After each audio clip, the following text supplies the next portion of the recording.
It's you! A familiar voice echoes down the tunnel behind you. You turn into the passage to see Femi towering over you. He shakes his head. This just keeps getting better. Been a while, Femi. Yeah, I guess. Frowns and glances over his shoulder. Remember Nia? Sister of mine who got all excited about the job you never took her on? Well, she's found someone who will take her. You can see anger burning in Femi's eyes, but there's a tiredness there too. He folds his arms across his broad chest. The cymbal crash has been in repair since we got out of Hexport. Caught up in that whole mess. Femi sighs. So then, stuck here, she gets bored and decides to sign up with another crew, take a job. I said no, and she went anyway. Femi glares at you. What's that to do with me? Nice attitude, Femi shakes his head. I asked around, turns out Nia signed on with some idiots heading out to Cutter's End. Femi says the name with an emphasis you can't place. They're as green as you, meaning they have no idea what they're doing going out to a place like that. So you, Femi jabs your chest with a finger, are gonna take me out there to go get her. Okay, we can do that. Taking some responsibility. Femi smiles. That's what I like to see. Look, I know how these things go. I've got shits I can pay. And grimaces. Can't pay for the parts the cymbal crash needs when no one sells them anyway. 50 cryo. Sammy folds his arms across his chest. No bargaining. In the meantime, I'm going to try to get the cymbal crash ready to make the run herself. Sighs. But the ship she's in, it's not the best idea to head out there alone. Suddenly see the desperation in his eyes. Would risk everything for Nia. I'll be waiting. We need to head out soon. Femi grips her shoulder. Don't test my patience. Femi kicks off and glides back along the passage towards his ship. Don't even think about skipping out of Flotsam without me. Calls back to you. Then, we're really done. Okay, yeah, that's a contract.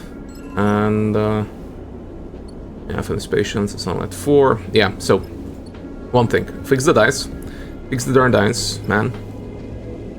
Re-engine.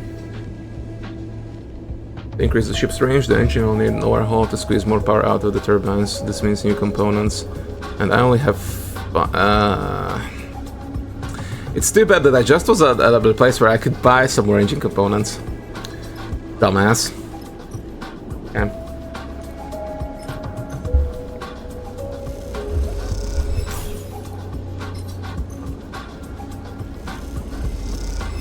Okay, 2 glitches.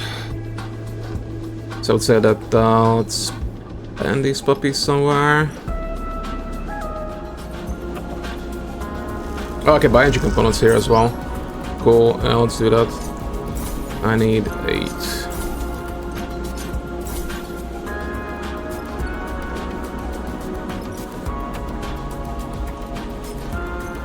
Go.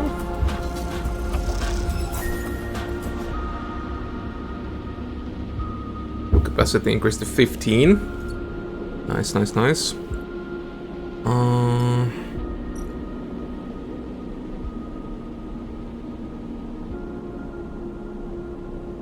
Okay. Stowaway hunger. Yeah, let's do that once we're out. So right now, I can already head out. Okay, so first things first. I'm going to do the push effects both crew dice. I wanted to do the zigzag though, because that would be +4.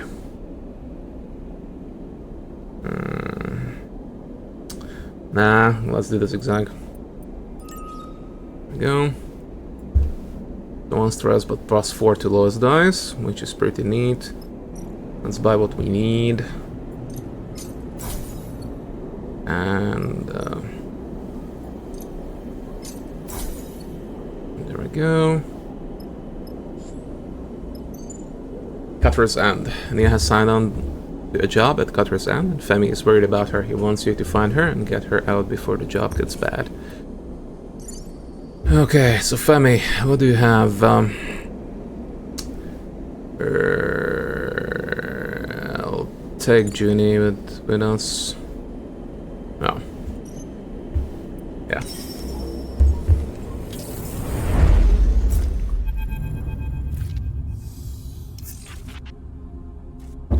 What the hell is happening out there? Femi is up and out of his seat the moment Seraphim brings Derek to rest near the asteroid known as Cutter's End. That ominous name is one whose origin has become increasingly obvious as you approach through thick clouds of debris, chunks of rock among which corroded remains of wrecks could be seen floating. Now as you look out on the splintered and dashed rock, you can't help but feel a slowly growing sense of dread. Look, there! Femi comes close to the cockpit glass, points to the terraced quarry cut into the rock. The mine's wake. Look out and see the flickering lights, the glowing dark markers. Femi shakes his head. That's not right. Neither is that. Seraphim nods toward the asteroid and you see a ship now, tucked into the shadow of the rock, flashing its signal lights at you. I'm guessing that's the crew we're looking for.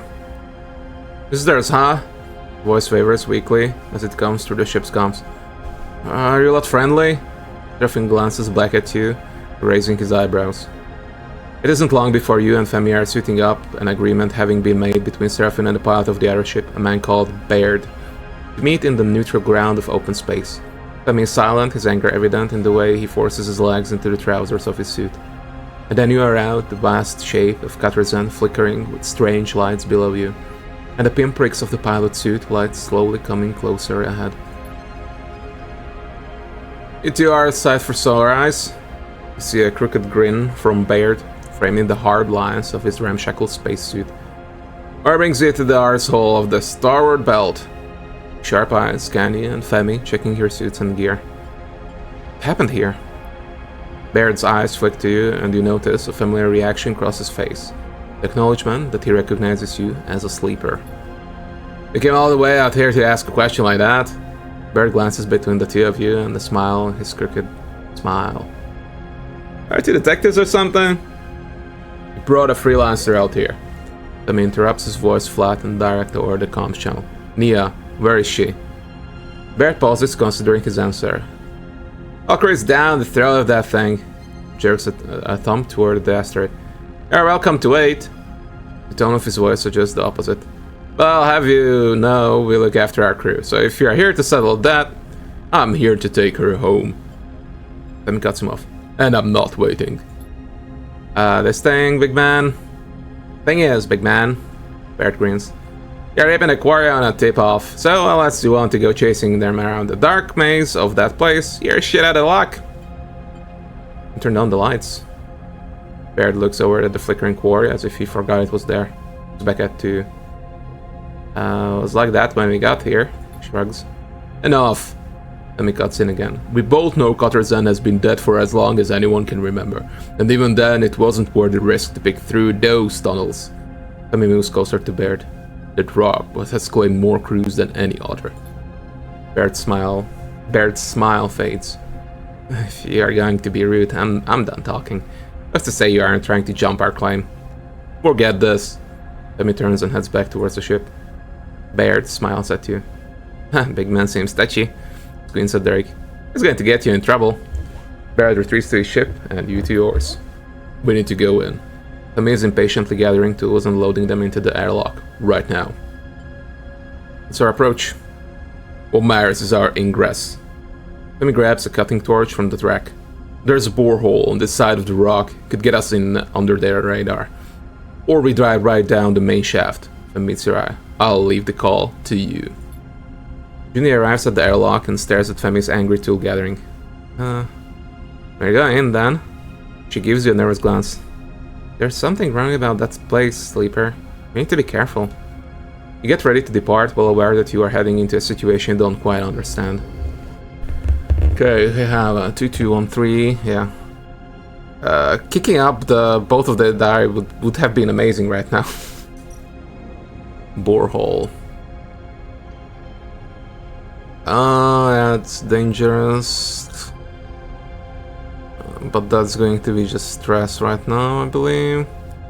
Blunking. The borehole starts even-sided, but quickly bends and worms into the rock at strange angles. Navigation will be slow. So here we can use Junie and myself. In the central shaft, it's mostly just me, clear debris. The chunks of debris that have collapsed inward blocking the shaft needs to be removed to gain access. Okay, let's see this one. So here, Junie has 2 3s. Can upgrade that to a 6. And Femi is 1 to 5. Yeah, let's push it right now. Right here. Right now. And I should have... What? Oh, 2 3. Yeah, that's fine. 2 2s. That's a neutral outcome, it's fine.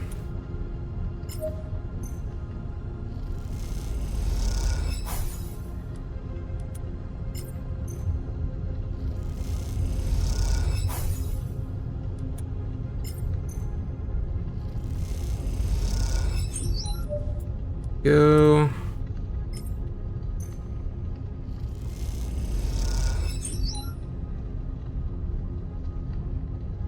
And I need one good result here.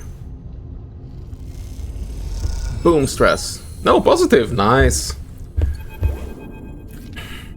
You have felt a rumbling growing as you descended into Cutter's End, but no one has wanted to bring attention to it. Now, floating in a cavernous rock-walled passage, it is impossible to ignore. Sleeper? Junie's voice crackles over the comms. I'm getting concerned. You squint down the tunnel beyond the limits of your suit's lights. You swear you see something flicker there in the unseen passages beyond. There is a strangeness to the mind, with its flashing lights and empty conveyors, running on some residual power. From what Femi has told you, it wasn't always like this. Cutter's End has a fearsome reputation as a dark and deadly maze. A ripped open rock, not worth the trouble of its corroded salvage. Now it's a moving maze, its automated systems given a new, faltering life, brought back from hundreds of cycles in the shadows. And one of those systems is rumbling through the dark ahead. Let's keep it moving. Femi passes you in the passage. We don't need to wait. It's slow, Femi. We are too far behind. We need to catch up. Femi glides ahead, the beams of his suit lights painting the rock walls in the cavern a pale grey. Femi's lights reveal an intersection, another tunnel cutting across this one, offering 3 routes ahead. Suddenly you are blinded by a wall of light beyond the intersection. The rumble is everywhere, shaking dust and rock off the walls in dense clouds. Squinting in the light, you see a ring of lamps, and between them, the grinding maw of some terrible machine. It bears down on the crew, grinding through debris. Push past. Woo! Removed stress, holy moly. You kick off hard and angle yourself toward the space between the machine and the other passage. You see the others following suit, pushing hard for the rapidly closing gap. You slip through in a hail of stone, the rumbling shaking your entire frame. You slam into the stone wall of the passage and cling to it as the rumbling grows then fades, signaling the passing of the machine. You good? Then his voice is broken up by gasps for air. You turn to see him staring into the dark, shaking his head. Let's not. Junie's breathing matches Femi's. Do that again. We need to keep going. Femi is dusting off his suit. That mining machine must be keeping Nia's crew down here. We have to get past it. Keeping them down here, or your mind drifts to the worst option. Can any crew really hope to survive all of this?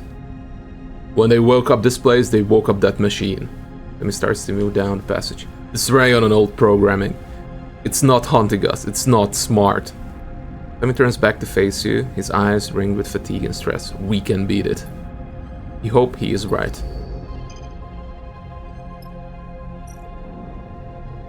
Okay. Force a path. I'm going to sleep on that because I don't necessarily want to use the one on the dangerous prospect.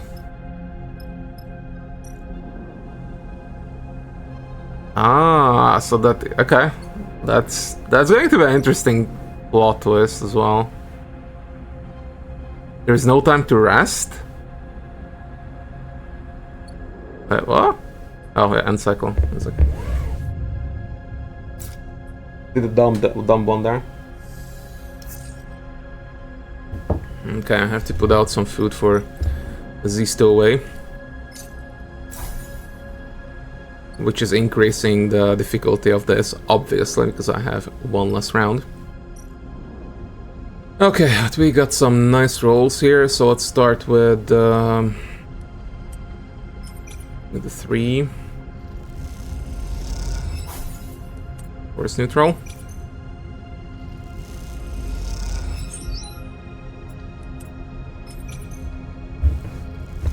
The machine rumbles away in the dark. Waiting the machine into tight tunnels can leave it stuck in place while you explore the opening.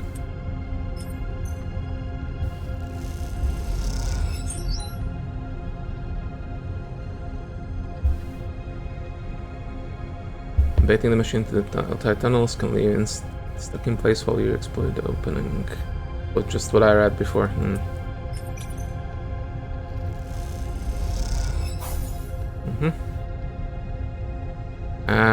yeah. Can do it, come on. Nice, it's fine. To me, sleeper. Going back on over to a section of the cavern wall. Glide over and immediately spot what he has found. There is a large passage splitting off from this one, but it is not the passage itself that is of interest. It is the remains of a barricade, freshly welded, that draws our attention. They came through here. Femi's eyes flick over the ruins. They try to keep it out.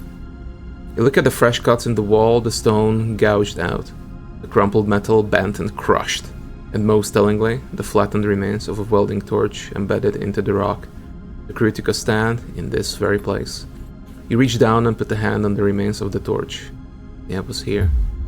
Then you feel it rumble through the torch, through the rock wall. You look up at Femi and he sees it in your face. The machine is coming. Go! Femi meets your eye. Get safe! He looks over your shoulder and suddenly he's bathed in the blinding light of the machine's lamps. No, we stay together. You go to protest, but Femi kicks you in the chest, sending you spinning away out of the path of the machine. By the time you catch yourself on the cavern wall and turn, you see Femi there in the middle of the passage entrance, lit white in the lamps. He waits agonizingly long until he knows the machine is coming for him, and then he kicks off hard and glides into the dark. The machine rumbles through in a hail of rock and dust, and you follow after it, batting away chunks of stone. You are slowed by the debris, and the machine pulls out ahead, rumbling endlessly onward, through the tunnels, through rock and metal. Almost said rock and stone there. And then it is gone. The cavern shakes, filling with dust, your vision grey. Your comms click and hiss, chunks of rock thunk off the faceplate of your helmet. And then you see them, in the faint lines of Femi's suit, as he struggles through the dust.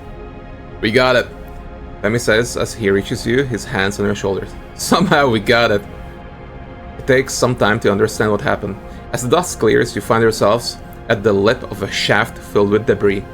This huge pit, thick with shards of rock, must have been a refuse pit for the mine, a place to pipe the tailings, the waste. The machine went straight into the shaft, spinning into the open space and debris, shredding itself against a million razor-sharp bits of rock.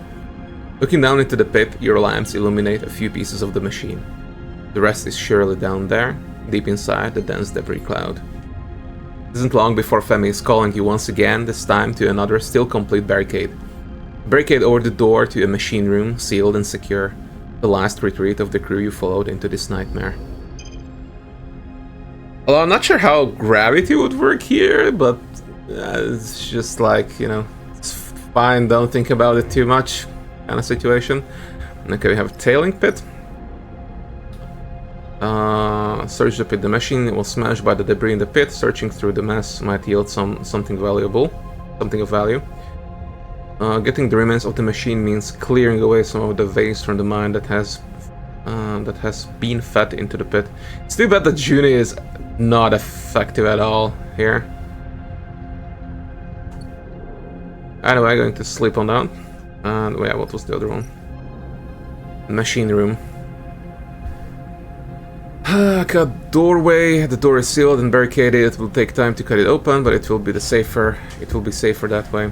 Break doorway. There's no time to waste. If Nia is behind the door, and then it needs to be broken up and quickly. So I know that Juni, like, it's risky, but let's use the ones here. We might get a good roll, that's only, you know, while I'm testing it, and Junie can take some stress yet, so it's fine. That's a reasonable result, 1-1. We'll take that.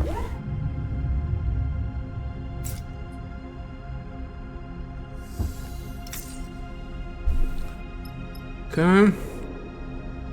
Okay, decent rolls. I will push the other rolls though. To 5s. Okay, let's clear the pit here.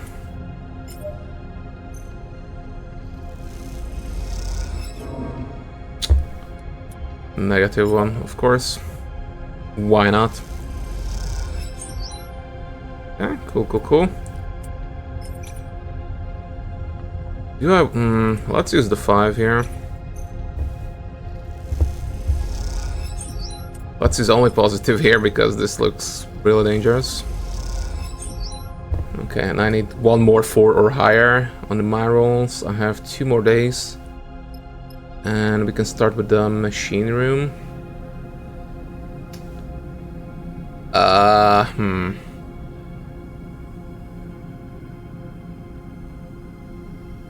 Let's use the 3 here. Nice. And I'm going to, yeah. Junie can take the hit still. Neutral. I'll take a neutral, and yeah, let's use that one as well. Come on, I'll take a neutral. Stress. Wasn't supposed to do that.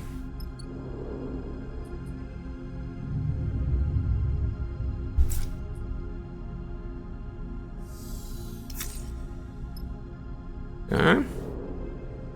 That 1-4 is going to be sufficient here, so let's use it.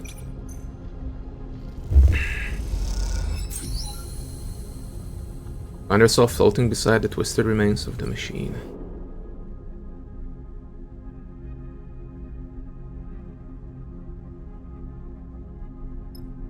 Did that give? Yeah, I will have to check the lot. What did that give me?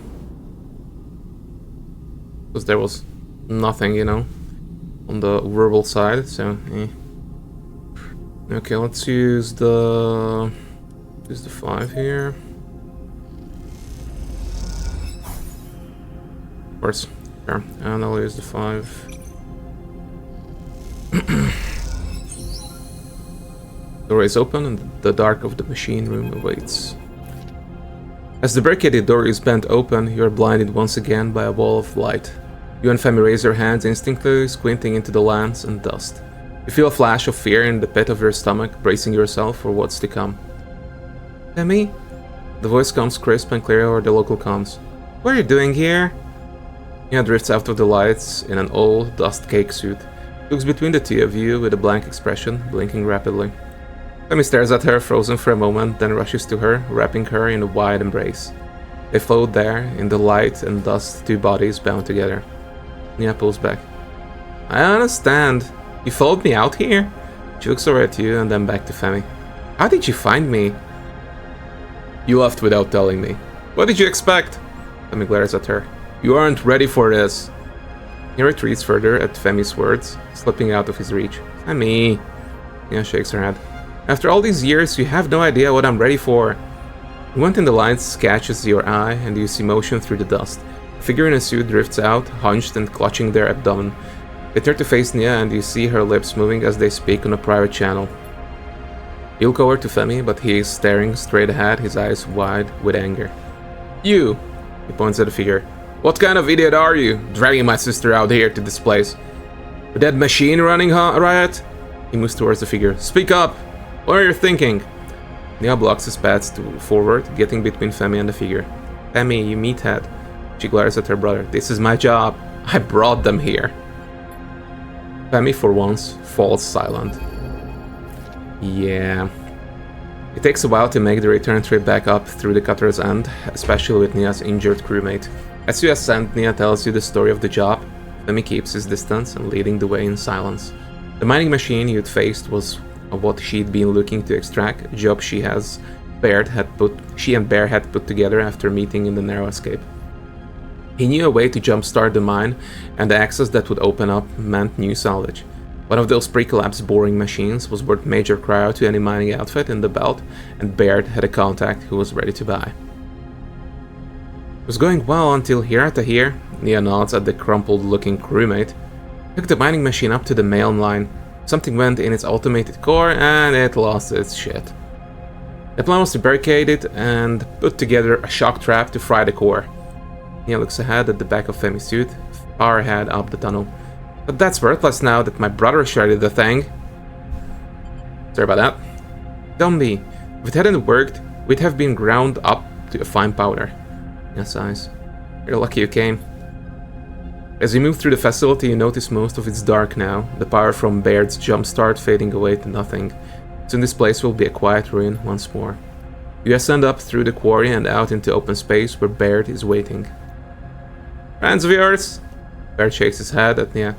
Maybe you could have warned me they'd be coming. Not something I knew, joked at Femi, who has broken off from the group and is heading for the rig. My brother doesn't tend to give anyone a warning. I'll take them from here. Baird puts an arm around Hirata to guide them back to the ship. Look, mate. Baird turns to you. No hard feelings. Thanks for getting them out. And if you did screw the job while you were at it. He grins a crooked grin. I guess that makes it square. Baird glides away towards his ship. You should ride back with them, but I'll see you in Flotsam. He gives you a warm smile. Thanks for helping my brother. I know he appreciates you, whatever he does or doesn't say. You watch her go, then glide over to the rig as the last flickering lights of Cutter's End fade. Woo! Minor drive complete. Job complete. Let's get back.